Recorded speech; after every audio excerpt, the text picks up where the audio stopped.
Bom dia, professora. Nosso grupo ficou responsável pelo tema mucopolissacaridose do tipo 4A.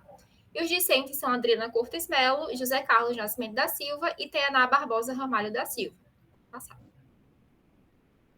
Então, aqui nós temos o nosso sumário, né? Vamos ter introdução, mucopolissacaridose do tipo 4A.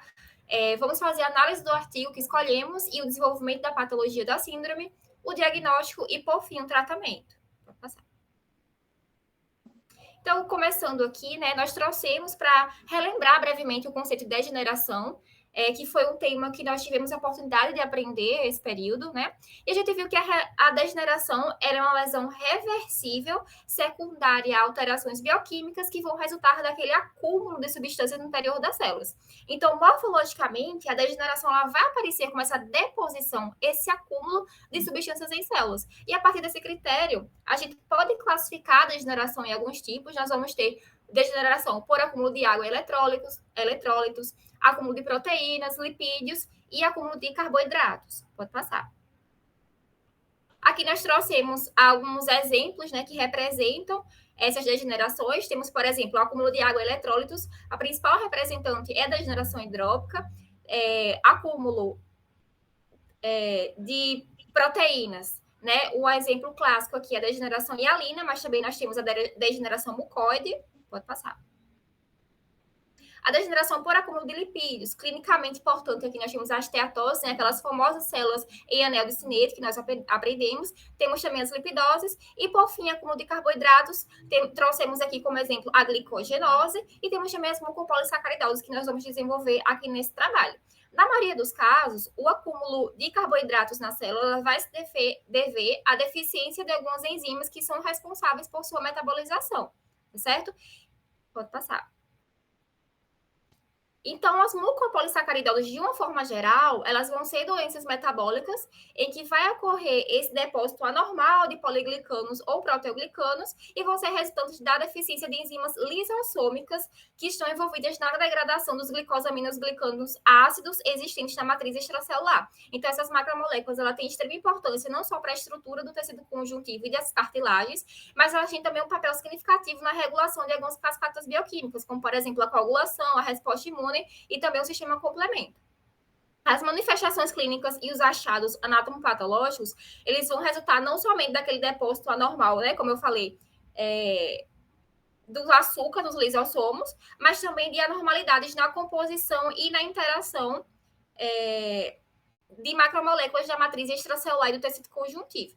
Então, assim, existem mais de um tipo de mucopolissacaridose e, embora elas tenham alguns aspectos em comum, elas têm manifestações clínicas diferentes, bem como também as deficiências enzimáticas são diferentes entre elas. Pode passar. Então, afunilando aqui, né, mais o tema do nosso trabalho e falando mais especificamente da mucopolissacaridose do tipo 4A, se trata de uma displasia autossômica recessiva. Ela foi descrita pela primeira vez no ano de 1929 por esse pediatra uruguaio que a gente trouxe aqui a foto, que é o Luiz Morchio, e pelo radialista inglês James Brailsford. Inclusive, essa mucopolissacaridose ela também pode ser chamada de síndrome de Morchio. Um pouco mais sobre a epidemiologia, a prevalência da doença ela é variável. Por exemplo, aqui, né, nós temos na Austrália um caso para 926 mil habitantes. Na Malásia, são 1 para 1.872.000. E Reino Unido, 1 para 599 mil. Dados do Brasil, né, que são o que mais nos interessa, sobre prevalência e incidência, a gente não tem muitos dados disponíveis. O que se tem conhecimento é que entre os anos de 1982 e 2015, houveram 153 pacientes que foram diagnosticados com essa síndrome no nosso país. Além disso, ela vai acometer ambos os sexos da mesma maneira e ela é mais frequente em casamentos consanguíneos de pais sadios e heterozigotos. Pode passar. A síndrome ela vai ser causada por deficiência nessa enzima aqui, que é N-acetilgalactosamina 6 sulfatase, que vai gerar o defeito catabólico do sulfato de queratano. Então, dessa forma, esse sulfato de queratano, como ele não vai ser totalmente quebrado, ele vai acabar por se depositar dentro das células do corpo e vai causar danos progressivos, como a gente vai ver esses danos aqui no decorrer do nosso trabalho. Aqui nessa imagem, a gente já tem essa célula da esquerda, que tem uma degradação normal dos glicosaminos glicanos, e essa célula da direita, ela tem uma degradação anormal. Então, ela está apresentando aqui um acúmulo dentro dos lisossomos. Pode passar.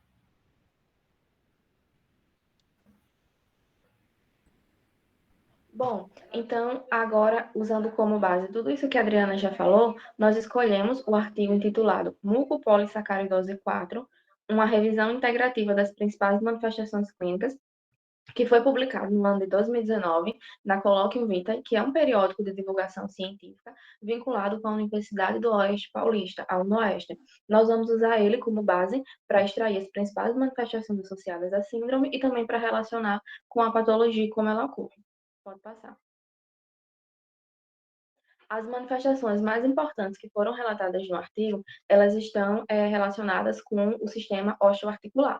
Dentre as articulações esqueléticas, as alterações esqueléticas mais comuns, nós temos a baixa estatura, o tronco e o pescoço curvos, o tórax em quilha, que vai ser conhecido como o pectus carinatum, vamos ter o genovalgo, que vai ser o joelho virado para dentro, e a hiperlordose.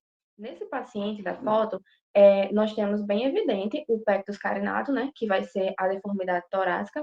Nós também podemos ver o genovalgo e também o pescoço curto. Podem ser verificadas também instabilidade, articulações hipermóveis, deformidade ovoide das vértebras, cifoescoliose e pé plano valgo bilateralmente. Pode passar. Então, aqui nós temos um paciente, o mesmo do slide anterior, em que ele apresenta essas articulações hipermóveis. Além disso, pode ter deformações no punho, fêmur, tornozelo e também no quadril, gerando uma marcha alterada que tem tendência a quedas, até mesmo porque o pé ele vai ser plano. Então, o artigo ele vai expor que as deformidades ósseas, além de elas serem as principais manifestações, elas também vão ser as primeiras a surgir. Pode passar. E aí, como é que acontece essas mucopolissacaridoses? Nós vamos ter que elas vão acontecer principalmente nas cartilagens, exatamente por elas serem ricas nos glicosaminoglicanos. A lesão básica vai consistir no aumento volumétrico e na vacuolização dos condrócitos, exatamente por esse acúmulo dos glicosaminoglicanos. O crescimento ósseo também vai ser prejudicado, resultando em nanismo. Então, é comum que os pacientes eles tenham menos de 70 centímetros de altura. Em alguns casos, depois que a célula é destruída, vão se formar lagos ou cistos mucoides nessa cartilagem de crescimento. A mucopolissacaridose 4, ela pode ser chamada também de síndrome de Morquio, e nesse caso, a linha de calcificação provisória, ela vai ser irregular e distorcida. Vão formar focos de degeneração na matriz condroide e nós podemos encontrar também vértebras planas. Pode passar. Então, além dessas alterações do sistema esquelético que eu falei, nós vamos ter também algumas alterações que acometem outros sistemas, como, por exemplo, as alterações respiratórias. Nesse caso, os glicosaminoglicanos, eles vão se depositar nas vias aéreas superiores e nas amígdalas, podendo causar obstrução e predispor ao desenvolvimento da apneia obstrutiva do sono. E temos também que o fato da cavidade torácica e do diafragma serem alterados, eles também vão contribuir para essas alterações respiratórias. Pode passar. E também nós vamos ver alterações cardiovasculares, que os pacientes que possuem a mucopolissacaridose 4A, eles vão ter a cardiopatia valvar progressiva, sendo que as mais prevalentes são a estenose aórtica e a regurgitação mitral. O que é que vai acontecer? Nesse caso, nós vamos ter um espessamento dos folhetos valvares pela deposição do colágeno e da matriz extracelular em meio às células que vão estar intensamente vacuolizadas. Como reflexo, nós vamos ter o acúmulo intracelular de lisossomos alterados, e tudo isso vai poder ser visto na microscopia eletrônica. Nós vamos também ter também um acometimento dos fibroblastos do interstício da camada íntima ou mucosa das paredes das artérias coronárias, o que pode acarretar alterações isquêmicas do miocárdio. No geral, apesar do artigo ele ter trazido a normalidade na mucopolissacaridose do tipo 4A, ela vai ser mais prevalente no tipo 1. Pode passar. E aí nós vamos ter também um outro sinal característico, vai ser a opacidade da córnea. E ela vai acontecer porque nós vamos ter os mucopolissacarídeos se depositando no estroma corneano e em células endoteliais. Além disso, podemos ter também a presença de macrófagos xantomizados, e tudo isso vai resultar em uma dificuldade focal na camada de Bowman. Pode passar.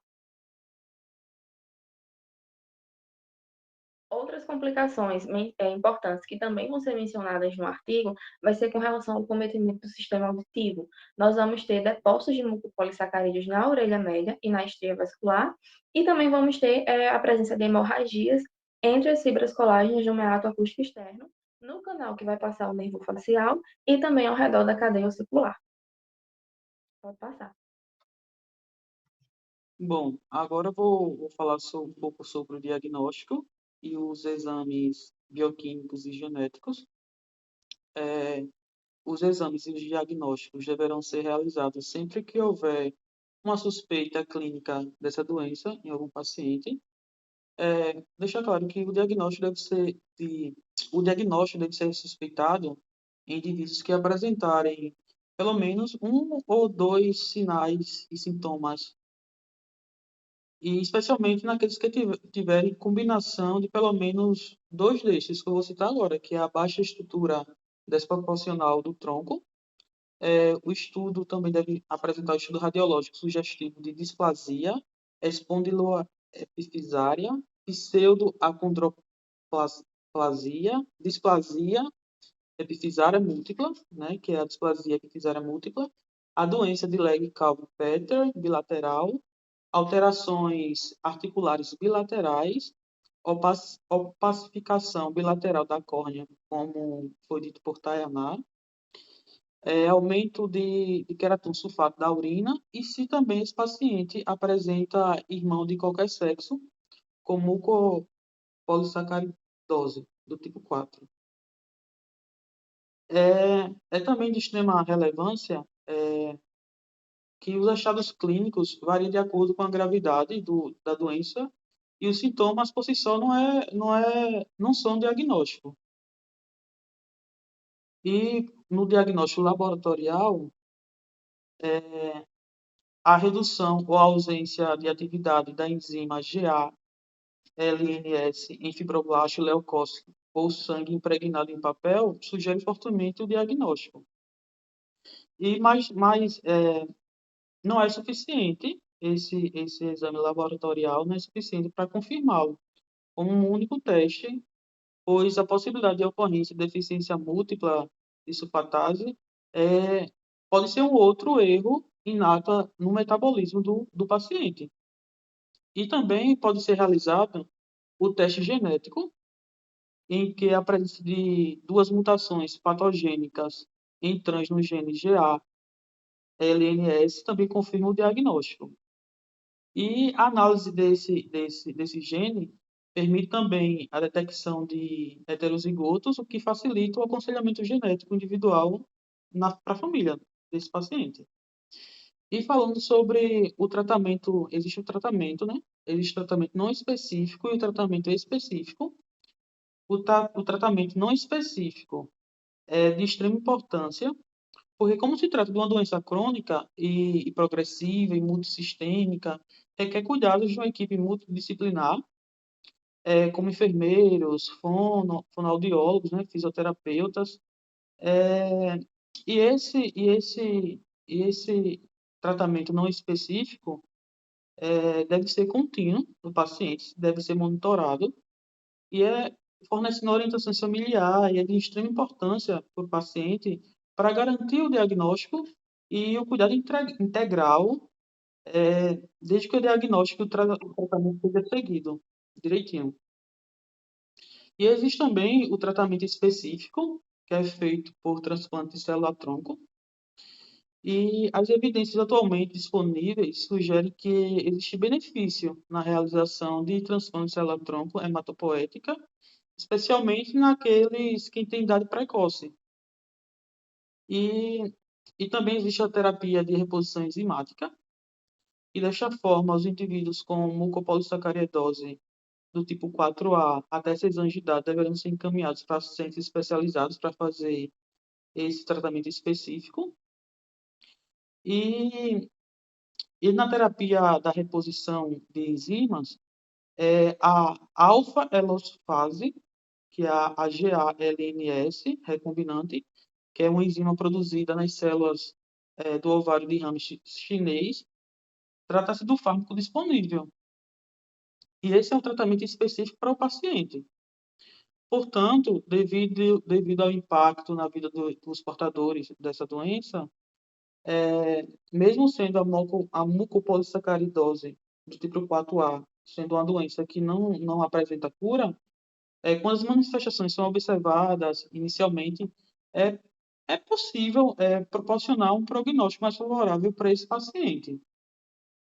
E como podemos verificar durante a apresentação do seminário, a síndrome de Morquio é uma doença que causa graves alterações clínicas e, então, se o diagnóstico for feito mais tardiamente, maior será o comprometimento das funções motoras desse paciente e com o diagnóstico precoce, o suporte adequado a essas manifestações poderão ser apresentadas de forma mais atenuada e aumentar a qualidade de vida melhor para o paciente. E aqui estão as referências da professora que a gente usou. E muito obrigado, viu?